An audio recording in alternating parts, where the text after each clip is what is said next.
আমরা আজকে একই সূত্রে আমরা আজকে এই হৃদয়ের সঙ্গে মেলবন্ধন ঘটাবো। ব্যাচ পরিয়ে সম্মানিত করছে লাবণ্য। সবাই মিলে একটু করতালি মঞ্চে।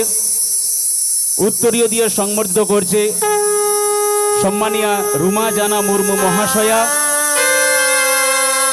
সেই সঙ্গে পুষ্পস্তবক দিয়ে সংবর্ধিত করছে শান্তনু মুর্মু। শঙ্খধ্বনি এবং উলুধ্বনির মাধ্যমে আজকে মিলেমিশে একার হয়ে যাবে।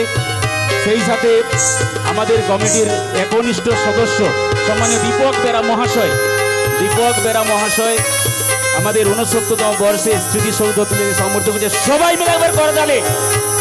পাটনার শিব চতুর্দশীর মেলা এবং বসন্ত উৎসব কমিটি কথা দেয় এবং কথা রাখে। আমরা পূর্ণিমা মান্ডিকে আনতে পেরেছি, তাই আমরা গর্বিত, আপনারাও গর্বিত। আরেকবার করে যাবে বন্ধু। Thank you. ওকে। এবং আদিবাসী সম্প্রদায়ের পক্ষ থেকে জল দিয়ে এখানে পবিত্র করে আজকে বরণ করে নিচ্ছে আমাদের আদিবাসী সম্প্রদায়ের পক্ষ থেকে।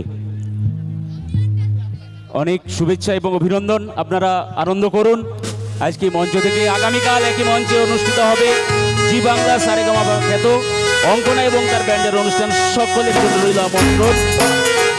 সবাই মিলে আজকের আনন্দ উপভোগ করুন। আজকের এই মহামিলনোৎসবে আজকের এই আনন্দের বাতায়নে আজকের মঞ্চে সবাই মিলে আনন্দ উপভোগ করুন। এই আশা আপনাদের কাছে আমরা রাখবো।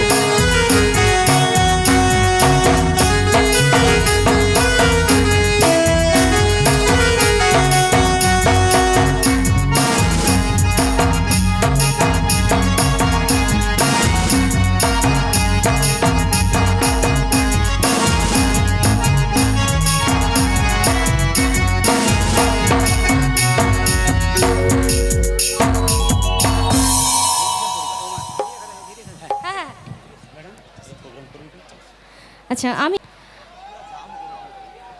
আমি একবার সুর সপ্তক মিউজিক্যাল ট্রুপের অতনুদাকে একবার মঞ্চে ডাকতে চাই। আপনি একটু সামনে আসবেন দাদা। অবশ্যই। এবং তার সাথে পলাশদাকে একটু ডেকে নিতে চাই। সফরিজ পলাশদা আসবে, কারণ এনার হাত ধরেই আমাদের এই মঞ্চ পাওয়া। এনার হাত ধরেই একদম মানে আজকের মঞ্চ পাওয়া এবং এত সুন্দর একটি পরিবেশ। দাদারা যদি না থাকতেন হয়তো আজকের এত সুন্দর একটা পরিবেশ আমরা দেখতে পেতাম না। তো অসংখ্য ধন্যবাদ দাদা। এবং সঙ্গে সাথে অশেষ ধন্যবাদ প্রদান করব আমার মেলা কমিটির প্রত্যেক কর্ণধার যারা রয়েছেন এবং আমার সদস্যবৃন্দ, সঙ্গে সাথে আমার গ্রামবাসীবৃন্দ প্রত্যেককেই, এবং সঙ্গে সাথে অল অডিয়েন্স 8 থেকে 80 যারা রয়েছেন আমার মঞ্চের সামনে সকলকেই শতকোটি জুহার, শতকোটি প্রণাম প্রদান করে চলুন দিদির কণ্ঠে এবার ফিরবো সরাসরি ওনার কণ্ঠের ঝুমুর গানের ডালিতে। কি ফিরবো তো ঝুমুর গান হবে তো নাকি? আমার বন্ধুরা কি বলছে গুরু, নাচের গান হবে তাই তো? কি বাত, চলো। আচ্ছা, কি ঝুমুরের দিকে যাবো এবার? তো কতজন এখানে ঝুমুর প্রেমী আছে? একটু জোর করে আওয়াজ হয়ে যাক তো দেখি। তার মানে কি সকলে ঝুমুরের আশাতে বসে আছেন, তাই তো? বুঝতে পারছি।